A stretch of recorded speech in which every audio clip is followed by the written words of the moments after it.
Well, it is time for some Bleach Soul Resonance, and we're going to be taking a look at the Grimmjow information for the half anniversary, and if this is the quality with which they hold up these live streams from here on out, I think we're going to be in a very good spot going forward. They revealed 3 characters, 3 of them, okay, which is pretty nuts. I mean, I think I did the bingo card, and I said I'm expecting at least 3 characters teased. I said Yamamoto, Pantera, Grimmjow, obviously, and then TYBW Ichigo.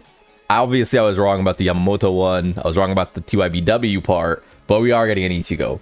I say all the time that Bleach is a shonen, and even though Ichigo might not be my favorite shonen protagonist ever, you have to put Ichigos in the game. You have to put strong Ichigos in the game because it's a shonen and people want to play as Goku. You know what I mean? Like, people want to play as Luffy. You know, you can't not put the protagonist in these games. The average player, the average person that watches shonen likes their protagonist. So let's just go down the list all in one go.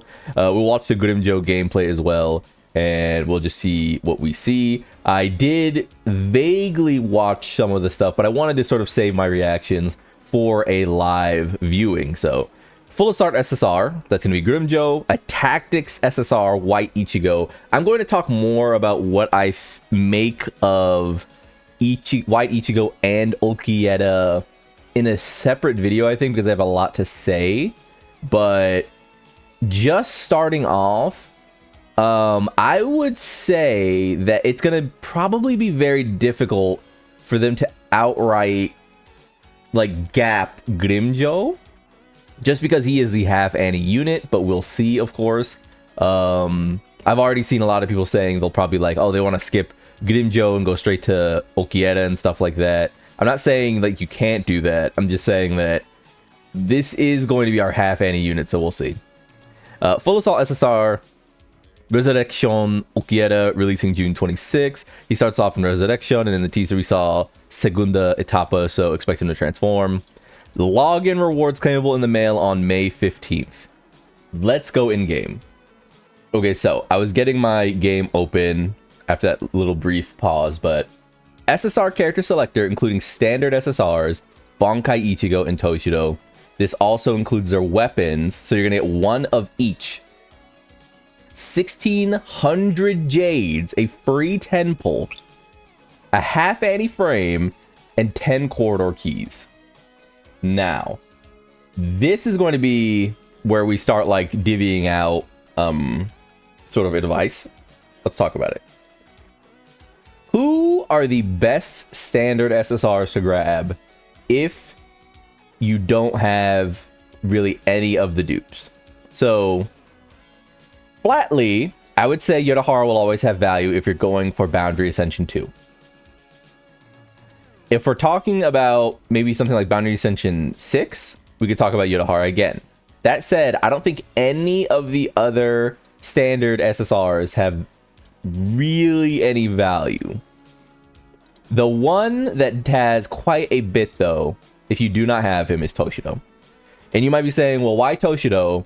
He's going away. He's going to go away, and we're going to get Ulquiorra in, 6 weeks. Or 7 weeks, I guess, at this point. A little under 6 weeks. Or 7 weeks. I've said it before. If there's one character who, if I could pull on right now, I said it in the previous video, I would pull for Toshido's weapon with these tickets. Great news. He's now available with these tickets. I think Toshido is extremely powerful. And for the next bit of content, as well as future spirit-demanding content, I think Toshido is going to be extremely valuable still. Remind yourself that when we looked at that Bleached BSR on Twitter, the breakdown of characters for each team, we sort of get a picture of how the characters and teams shape up. If you add Toshido to this team, Spirit is done. Now you could say, okay, well, you remove Aizen from this team, and you put in Rukia right now, I guess, and then you put Aizen on a different one, and then you dual DPS like that. But I don't think that's enough. I think when you talk feasibly about these teams, you can see things like, okay, well, I get Strike Grimmjow, I use Grimmjow, and then I use Yoruichi, and then I use like SR plus Grimmjow, etc., etc. And you can see that the Strike team has actually gotten quite a few options. Same thing with Slash. We're going to be getting a big time tactics character, which removes Aizen from this burden. So now we can talk about, like, let's say this is like WIchigo. This removes Aizen from that burden, which means that we're now using this. But guess what? We also have the thing of, if we ever need to use Kenpachi, we can use Yachiru with him and then save Urahara, WIchigo for a different team, because WIchigo is probably going to be able to like really consistently like full DPS essentially. I would imagine so. We've now gotten a few off-field characters in a row, so I think we're going to get some big on-field characters again, and I would expect Segunda Etapa, Pantera Grimmjow, and WIchigo to all be kind of field greedy, just going with like character release vibes. But again, we're considering like we have like multiple teams. And one more time, Ginichimaru, Nellel, Mayuri doesn't actually need to be here because Rangiku can fill in. That means Mayuri can go to like the Strike team. That means Mayuri can go to this team. That means Urahara can float around. You're seeing that there's sort of like multiple options for everyone except Spirit. I think this is kind of the Spirit team, and it's really hard for it not to be. I just don't really know, unless you have B4 Aizen, I guess it's really hard for it not to be. And then this is a channel focused on free-to-play players, so I don't really consider, okay, just get B4 Aizen and then you have 2 Spirit teams. But because even then I don't really think you do. So for anyone like, well, why would I pull on Toshi, or why would I use my selector on Toshido? I would say because who else are you using it for, really? The options aren't really that great. Remind yourself, and this is for like people who might be newer, might be returning. I've talked about this before. A lot of the limited SSRs, like Byakuya Kuchiki, they don't get better at supporting really as you sort of get dupes in them. They get better at being DPSs. So he increases his own technique, he increases his own damage, he increases his own crit damage, he increases his ability to get his spiritual pressure to do more damage. You go down to Komamura, he has this monster support at B1. Sure. He increases his own damage. He increases his own damage. He increases his own damage. I need to say anything? Like, you kind of get it. And am I saying there's like no support built in there, like inherently in any of those? Like, of course, I'm flatly saying this, but the only one that really has a ton of value, I think, is B2 Kisuke Urahara. But like, it's not that necessary. I mean, this makes it easier to get his ult rotations off, but has anyone ever said, man, it's so difficult to get Urahara's ults off? No. And then this right here has a bit more implication with supporting, because obviously he gives this crit damage to teammates. But like I said, if you have B2, this is the big one. This 15% more. That's it. So I will say that, and to anyone like, well, you don't need multiple DPSs for content. I mean, we literally just had an event, which they're extending, which they are bringing back, by the way. I'm going to, like, spoiler a little bit, because I saw this. This is getting extended a week, which means I think they like this event. Like, and if you're someone who's like, okay, well, that's just one other thing, I'm going to scroll over here. Hey, they made a bunch of world bosses, and when you click on them, why can't I get in here? Hey, let me in. Whatever. When you click on the world bosses, it has the same thing as the Mystic Frontline, which is you can only use characters one time per team, and they only have one element for now, which means you will end up having situations where if you want to score the best, if you want to do the best, you want multiples of these, like, you know, these options to do the most damage to this thing, right? I think it's obvious that as we're like sort of padding out our contents, we're going to end up seeing situations where you need multiple of the same element. We're seeing that now that we have these options. So Yeah, just for now, I think Toshido is by far the choice for the weapon selector, at least, if you don't have it. I don't have the weapon selector, so that is a godsend for me. I'm going to go straight into Toshido's weapon with no other choice possible, not even thinking about it. This does probably mean, again, that they're confirmed to be in the standard pool, which means that I can start using my standard tickets again, so that's also great. 3 new game modes. PvEVP, contend for the top, will be grouped up fighting bosses and rank up, down, or stay neutral at the end of the day. Full details unknown, wait for patch notes. I mean, this is pretty huge. PvEVP is, if you don't know, PvEVP is pretty fun in like the long term, because it does the thing where instead of going into a game like Epic 7 where the end of the road is to, you know, click on a button and then fight people and, you know, rank up or down based on your gear, based on your team, based on your dupes. PvEVP feels a little more... It feels a little less like you're responsible, I guess, for... Because there's not a like secondary player you're sort of directly competing with, you know, using their skills, you know, using their, you know, their broken Aizen battlefield skill. As for like what I think they should make of it, should they make like a proper PvP someday? Should they do this or that? I mean, sure. They will have to fundamentally change quite a bit about the game, because you can't just flatly introduce PvP to a game if you want it to be compelling at all.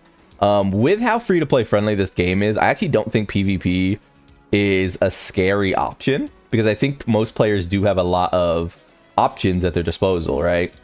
But what this will probably mean is that, again, you know, going back to what I said before, I imagine we're going to want more characters, more teams, more what have you, because whatever this boss ends up being that you're competing against, it might only have a few it might have a few like restrictions. So, for example, like Toshido is really good against that one boss that you need to freeze, and he's the only character that freezes other than Rukia, right? So at a premium, he is just a more powerful character to use in that position, but we'll see. We don't really know anything. Endless Tower Mode. The third tower mode is finally here. It seems you can use any type on all of the floors. Even if it says endless, it didn't specify how many floors there actually are on the specifics of it. This might be a bit like... This one's hard to talk about, but I did predict in my bingo card that we would be seeing the third permanent type of content come to Bleach Soul Resonance. Like, I was really expecting that. And it looks like we're getting an Endless Tower. Much like Epic 7, this might be like the Abyss Tower. Maybe it's sort of like a conditional tower where, like, instead of just having, hey, beat him, hey, beat him, hey, beat him, maybe it'll be more like Mystic Frontline, and that was sort of why they were demoing this. We talked about it in the podcast, but Mystic Frontline has some of the only times I can remember. Yeah, here we go. This Noitada boss exists on a map with some brutal hazards in it. Hazards that kill you. Hazards that actually make it so your characters die. We could be seeing boss stages that have, you know, these sort of hazards, and the reason you can use all characters is because even though you'll sort of get walled by, you know, having to do damage, you might also get walled by literally not dodging, not getting your damage off in between these spaces, not being able to do enough damage before, with all these like things popping around. And at that point, now we could probably see, okay, now healing matters, because, you know, the Thrust team, even though we have these new Strike, you know, Pantera, Grimmjow, you have to play them really tight. These are probably going to be some of the hardest characters in the game. I already said Soifon and SR plus Grimmjow are the hardest characters in the game to optimize, I think. And then I would say Toshido is the third. Soifon and Pantera are probably going to be that, and then Grimmjow plus SR plus, and then probably Toshido. But so that might be harder to actually get those damage spaces off. So maybe you just want to use the healing, but maybe your Thrust team, you don't have any dupes in them, but you got a dupe in Pantera Grimmjow, so you want to use them because the damage will get you over the hill, but it's harder to get the damage, you know, and so on and so forth. So we could be seeing something like that. Maybe you have to bring my Yuri as the support for the Strike team because of his healing, etc., etc. We don't know, but I will say that's pretty good news, because it is nice to just get a new permanent thing regardless of what it ends up being. Frenzy Feast Mundo Edition. They said we will now have 7 bosses per week, with some being the old bosses and some being from the Arrancar arc. I don't have to go back in the game. I said they'd be adding bosses. 7 bosses per week is pretty cool. That Ulquiorra one is going to beat people's ass. That is a Q&A important info. A new type of gear event should be introduced during half annie, but they said it might be later. From what we know, it should give you a higher chance of the main stat you want to get and also block off some subsets you don't want. Mystic Frontline was extended a week or so. More players can get full awards.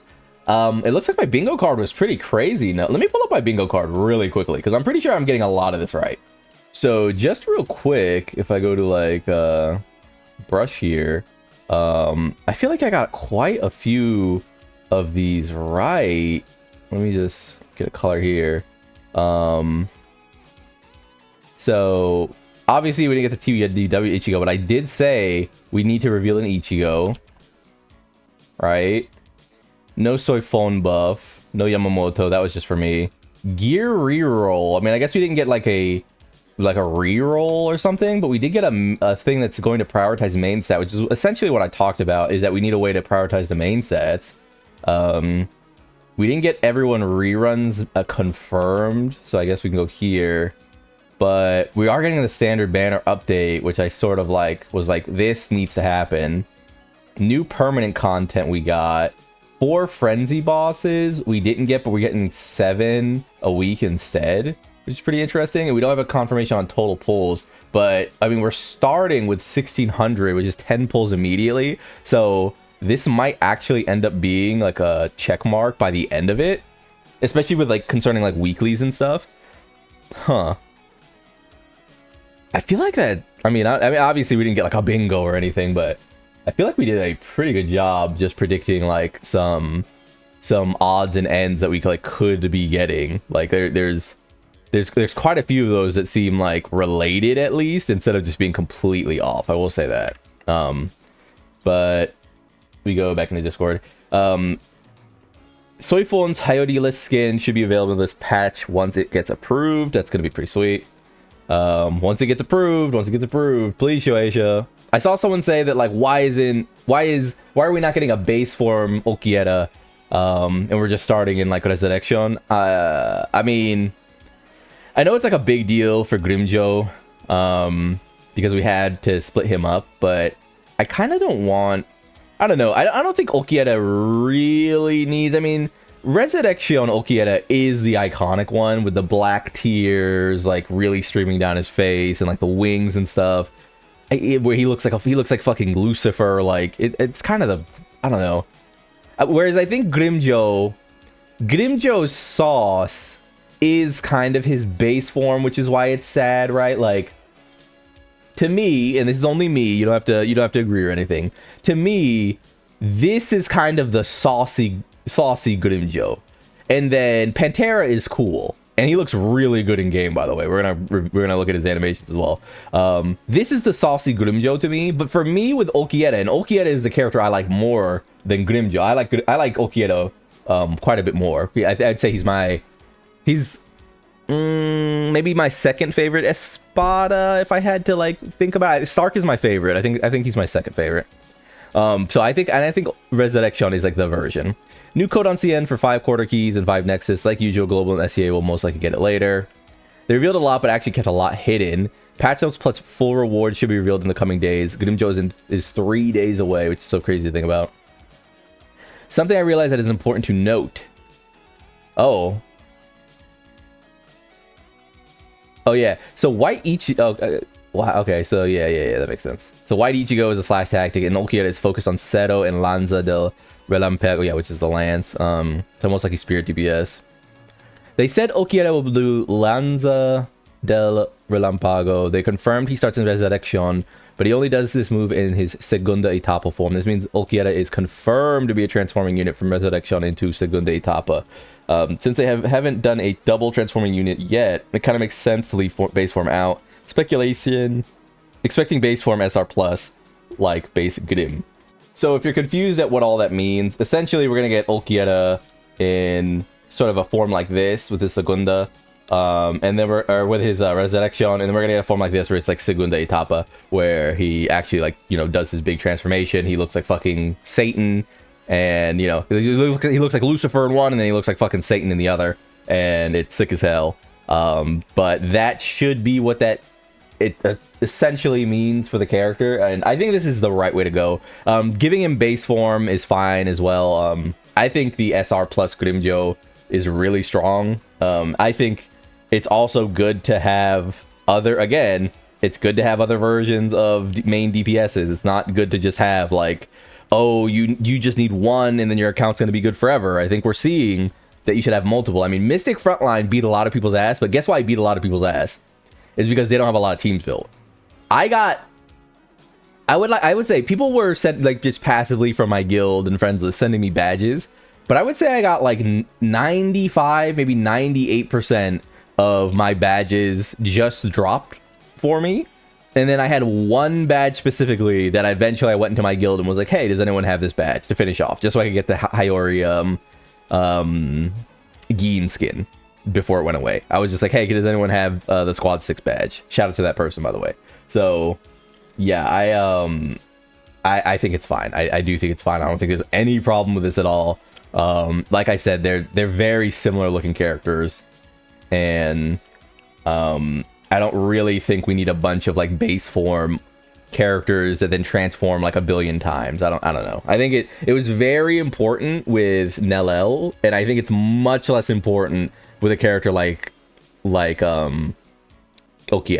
I will say that you could make the argument that it was just as important with Grimmjow, but as we know, that was not this dev team's fault at all. That was the fault directly of Shueisha. So last but not least, let's just get into watching some of the animations, and then we'll end off this video. I'll talk more about my expectations for WIchigo and Ulquiorra in a different video because this video is running long. Alright, so last but not least, we've got the actual animations for Grimmjow here. Just a few of them, it seems like, not a full breakdown. His running animation looks very clean. His basic attacks look crazy good. Considering most characters have a way of going into their final sort of basic attack, you see it there. I expect this to, come up a lot. I'm so glad these look amazing. Like, these are gorgeous. Like, I imagine he's going to go into that last sequence where he tail whips and then does that flurry. That looks so good. I don't know how many, like, good switches he'll have, but again, I imagine because he's going to be a very on-screen character. This looks so good, by the way. Oh my god, with the impact frame. I mean, that looks amazing. I did say during the podcast, I said this character needs to look the best in the game. I think he got delayed. He's our half Eddie character. I think he needs to look the best, and I think they've succeeded in having the argument, right? Like, there's no way if you're like a Grimmjow fan that you don't think he looks the best. Like, there's no way you're disappointed. Like, that looks so good. That looks so fucking hype, man. And this capture, ooh, he looks clean. He really does. He looks so clean. Let me grab that picture of him real quick because he looks way too clean. And that is so good. Go back in, and yeah, we're just seeing some animations. I love that little whirring effect, that little like twisting whirring effect. Oh, it looks like they go out. Yeah, there's the active dodge. We can see that he gets his own dodge. He does not have to. He does not have a like limitation on his own dodge. So just like, ooh, and it's like a lurching. Oh, this character is sick. He has an active dodge that he activates like Yachiru or Yoruichi. This is a crazy run animation. He looks so good here, which, will activate Soifon, of course. Yeah, that little pounce. Oh my god, that looks crazy. That looks so crazy. Oh. Yeah, I mean, he's the best looking character in the game, man. I mean, he's the best looking character in the game, I think. I think they succeeded. If I can say it as someone who's not like a huge Grimmjow fan, I think Grimmjow's really cool, but I'm not like, oh my god, Grimmjow's my favorite character. this is a good half Annie character. He looks like half Annie. Like, I don't think anyone really can contest that. Like, he looks so fucking good. So, yeah, that's gonna wrap up, I think. That's gonna do it. You know, all thumbs up for me. I think they did a fantastic job. There was a lot of information. I hope this is the schedule going out. I think they get to do this more often. We don't need 3 people on the couch every single time, but so long as we have a clear and visual representation of what's upcoming for these live streams, I think we'll be in a good space. So lots of good news for Bleach Soul Resonance, lots of good news on the horizon. I've been Lone. Like if you liked the video, subscribe to the club, we all go make it, and peace.